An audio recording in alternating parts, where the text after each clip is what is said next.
Today's policy, no major change in the repo rate. Of course, they narrowed the corridor, so making the reverse repo rate from 5.75 to 6%, which is a great thing to have a repo rate. It was ultimately the long-term target of RBI to bring it down. When they started, it was 200 basis points, then 100, and then 50, and now 225 basis points.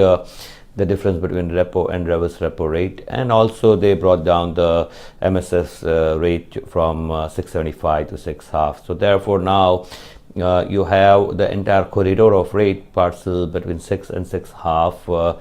Of course, 6 quarter and above would be only when the liquidity would be tight, so it will be 6 quarter, 6.5, whereas when the liquidity is easy, it would range between 6 and 6 quarter. So that's one good thing, very, very positive. I think if you look at the overall tone, people may say hawkish, people may say dovish. I would not look at it that way.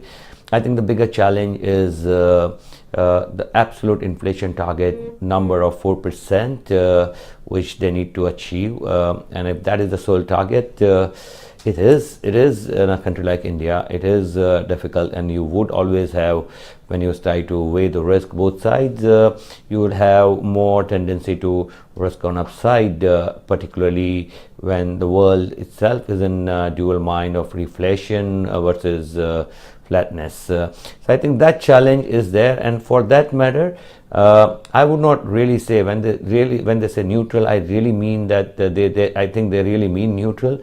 It will completely be data dependent going forward.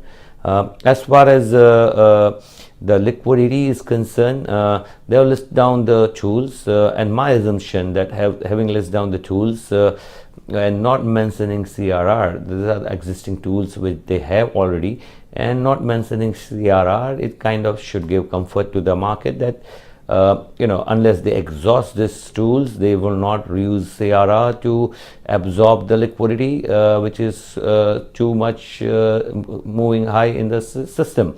Of course, the big challenge is to whether to mop this up liquidity permanently or temporarily, is to first decide what is this liquidity. Is this temporary, is structural, is it permanent? And that itself is challenging, particularly with demonetization as well as foreign flows coming in, and hopefully if that foreign flow keeps on coming in, that will add to their woes on managing liquidity, and therefore they list down their options, including maybe talking to the government also of SDF, but as of right now, they kind of put down all their options on liquidity.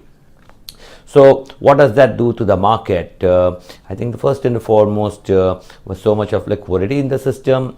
I think though RBI wanted to manage the overnight rate near the repo rate, which is their operative rate, it was logging more around reverse repo rate, and actually the fixing that would actually come somewhere around 6.05, 6.10 and 6%. And I think with this step, they will try to ensure that it's somewhere near their operative rate, which is repo rate at 6 quarter, and therefore short-term rates definitely looks like going up.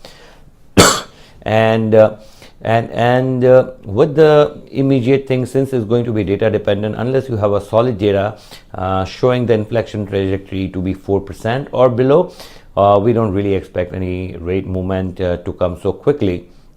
In that situation, with bond supplies coming in every week, and so a lot of this liquidity, if they find out and figure it out is permanent, they may actually use OMO.